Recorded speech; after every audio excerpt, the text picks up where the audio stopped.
Hello अनि नमस्ते तपाईहरु सबैजनालाई स्वागत छ मेरो यस च्यानल साउथ कोरिया अपडेटमा। आजको भिडियोमा चाहिँ म विशेष गरी चाहिँ कोरियामा बस्दाखेरि एक महिनाको खर्च कति हुन्छ, मेरो खर्च कति हुन्छ र मेरो लगातै सँगसँगै अब सबैको एउटै नै हो। सो मेरो चाहिँ कति खर्च हुन्छ भन्ने कुराहरु चाहिँ म तपाईहरुलाई डिटेलमा भन्छु है त। सो ढिलो नगरिकन यो भिडियोलाई सुरु गरौँ। नयाँ हुनुहुन्छ भने सब्स्क्राइब गर्नुस्, लाइक गर्नुस्, एउटा कमेन्ट पनि हान्दिनुस् हैन, ताकि मलाई अलि उत्साह पनि मिल्छ। सो या ढिलो नगरिकन भिडियो सुरु गरौँ है त। फर्स्ट कुरा चाहिँ कोठा। यहाँ आएपछि अभियसली कोठा लिएर बस्नुपर्छ है। अनि आफ्नो कोठा लिँदाखेरि अब कोठाको भाडा फरक पर्न जान्छ हैन, रेन्ट फरक पर्न जान्छ। अब कसैको 40,000, कसैको 50,000, कसैको मैले 25,000 पनि देखेको छु। मेरो चाहिँ 30,000 को हैन। सो म एक्लै बस्छु, दुईटा कोठा छ, अनि त्यसपछि एउटा किचन छ, त्यसपछि टोयलेट बाथरुम छ, अनि त्यति भए इनफ छ मलाई। अनि मेरो चाहिँ पर महिना चाहिँ मैले नेपाली 30,000 नेपाली तिर्ने गर्छु है त। अब तपाईहरु साथीहरुसँग ग्रुपमा बस्न चाहनुहुन्छ भने अझै सस्तो हुन्छ। जस्तै मेरो साथीहरु चाहिँ 4 जना एउटै रुममा बस्छ, 40,000 हो प्रत्येक महिना उनीहरुको, अनि 10,000 प्रत्येक महिना उनीहरुले तिर्छ। त्यसरी बस्दाखेरि अलि सस्तो पर्न जान्छ। मेरो चाहिँ म यहाँ अहिले एक्लै बस्छु, अनि म 30,000 तिरेर बसिरहेको हुन्छु। किनकि मेरो आफ्नो असाइनमेन्टहरु हुन्छ, प्रोजेक्टहरु हुन्छ, कामहरु हुन्छ। सो त्यही भएर चाहिँ अनि खानाहरु म आफै पकाएर खान मन पराउँछु त्यसैगरी। सो त्यो भएर चाहिँ म चाहिँ अहिले एक्लै बसिरहेको छु है त। पुरा एक्लै रहनु भन्दा पनि पुरा चाहिँ कति खर्च हुन्छ है त। सो प्रत्येक महिना मैले कोठा भाडा तिर्छु 30,000 नेपाली। त्यसैगरी खानामा मेरो प्रत्येक महिना खर्च हुने भनेको नेपाली 30,000 हो है। अब म प्रायः चाहिँ घरमै पकाएर खान्छु है। अब मैले चाहिँ चामल एकैचोटि किनेर लिएर आएको हुन्छु, दालहरु किनेर लिएर आएको हुन्छु। सो पकाउँदाखेरि चाहिँ त्यो घरै किन्नु परेन नि त मैले त। सो त्यही भएर चाहिँ त्यो ढुक्क 1-2 महिनै जान्छ मलाई।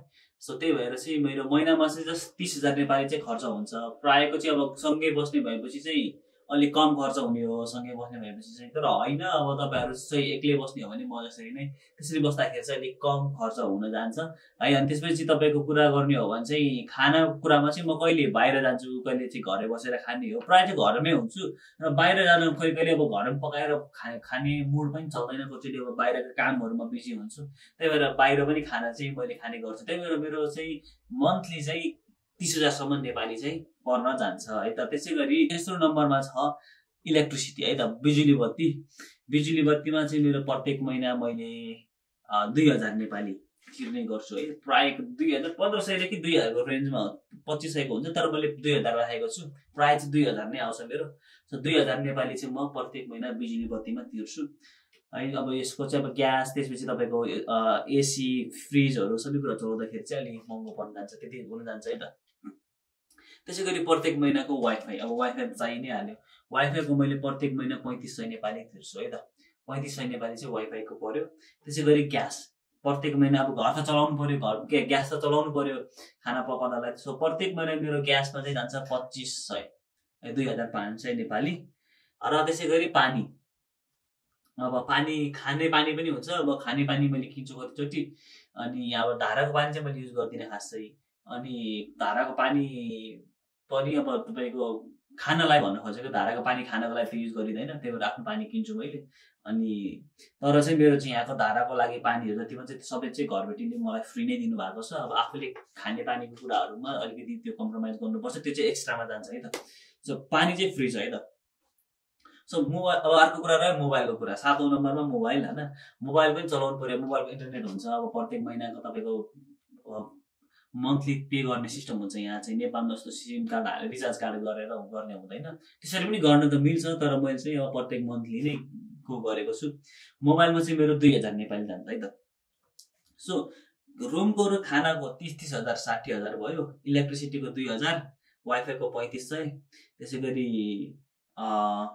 ग्यासको 2,500, वाटर फ्री छ। मोबाइलको 2,000 गर्दाखेरि मेरो चान्चु 60,000 प्लस यो सबै गर्दाखेरि 30,000, 70,000 भयो है त। 70,000 चाहिँ मेरो यतिमा गयो। अब त्यसैगरी रह्यो ट्राभल।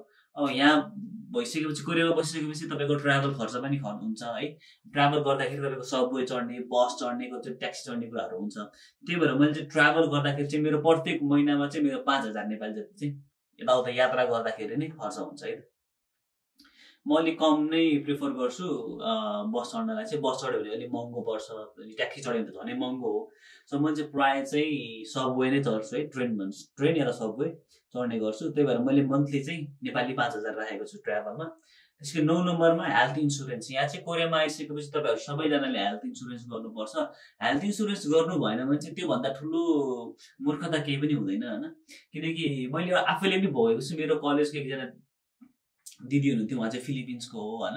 अनि त्यो दिदीको चाहिँ यहाँ आउनु भएपछि उहाँले चाहिँ इन्सुरेन्स गर्ने पैसा थिएन। अनि एकजना नेपाली दाइले चाहिँ ल बहिनी म तपाईँको पे गरिदिन्छु अहिले, sister I will pay for you right now होइन, अहिले म पे गरिदिन्छु तपाईँको इन्सुरेन्सको लागि, अनि पछि मलाई तपाईँले दिनुहोस् न त भन्नुभयो। भरे ओके भनेर उहाँले गर्नुभयो। एक हप्तापछि उहाँले नमजाले एक्सिडेन्ट भयो क्या बाइकिङ गर्दाखेरि। त्यो दिदीको खुट्टाहरू सबै भाँचियो। अनि त्यतिखेर चाहिँ त्यो इन्सुरेन्स गरेको भएर चाहिँ एकदमै सस्तोमा पनि, अब त्यो धेरै महँगो पर्न जान्छ हेर्नुहोस्, लाखौँ पर्छ, तर उहाँको चाहिँ अलिक सस्तो पर्यो होइन उपचार गर्ने बेला। सो त्यही भएर चाहिँ इन्सुरेन्स गर्नु चाहिँ एकदमै बुद्धिमानी हुन्छ। इन्सुरेन्स चाहिँ गर्नै पर्छ है, त्यो चाहिँ गर्नुहोस्। इन्सुरेन्स पे पनि गर्नुहोस्। तपाईँले पे गर्नु भएन, 1 महिनाको इन्सुरेन्स तपाईँको छुट्यो भने पनि तपाईँले चाहिँ बिरामी भएर हस्पिटल जानुभयो भने तपाईँलाई फुल चार्ज लगाउँछ।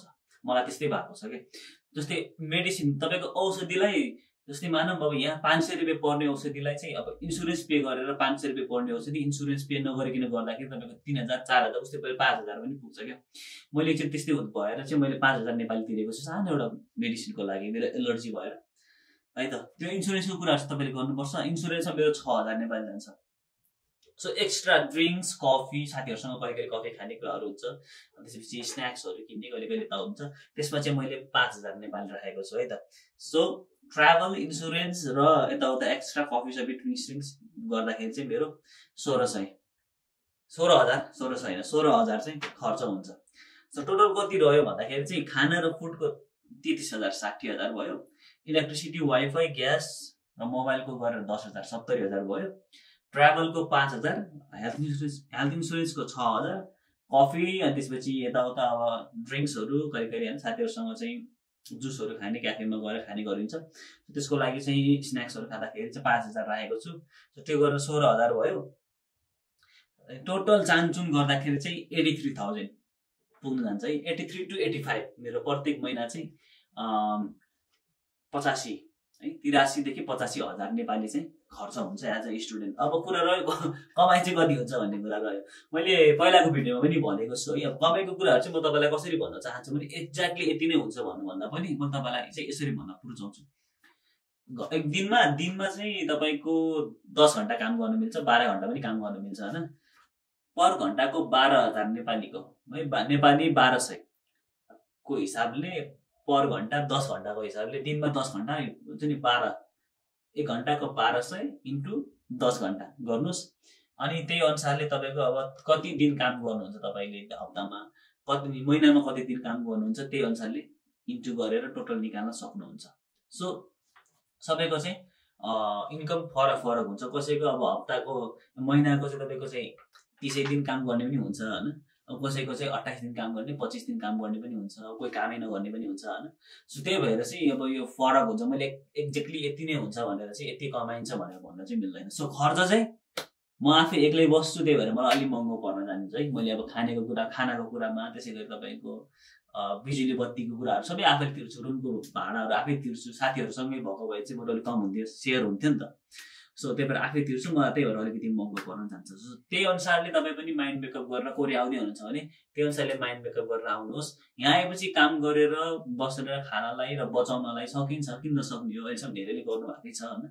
र गाह्रो चाहिँ के अवस्थामा हुन्छ भने तपाईँहरूले कोरियन भाषा सिकेर आउनु भएन भने तपाईँले धेरै युट्युबहरूमा हेर्नुहोस् होइन, युट्युबरहरूले जति पनि स्टुडेन्टहरू छ या त अरूहरू छ, भाषा नसिकिकन आउँदाखेरि चाहिँ दुःख पाउँछ भनेर उनीहरूले सबैले भन्छ। मैले पनि मेरो प्रत्येक भिडियोमा त्यही भनिरहेको छु क्या।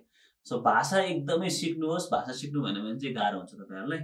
सो त्यति नै रह्यो खर्चको कुराहरू। हामी फेरि अर्को भिडियोमा फेरि भेट्ने नै छौँ। यदि तपाईँहरूलाई कुनै पनि भिडियोको बारेमा या त केहीको बारेमा जानकारी चाहियो भने मलाई खबर गर्नुहोस्, मलाई कमेन्टमा लेख्नुहोस्, ताकि म त्यो भिडियो ल्याउन सक्छु है त। सो धेरै धेरै धन्यवाद। हामी फेरि अर्को भिडियोमा भेट्ने नै छौँ। नमस्ते।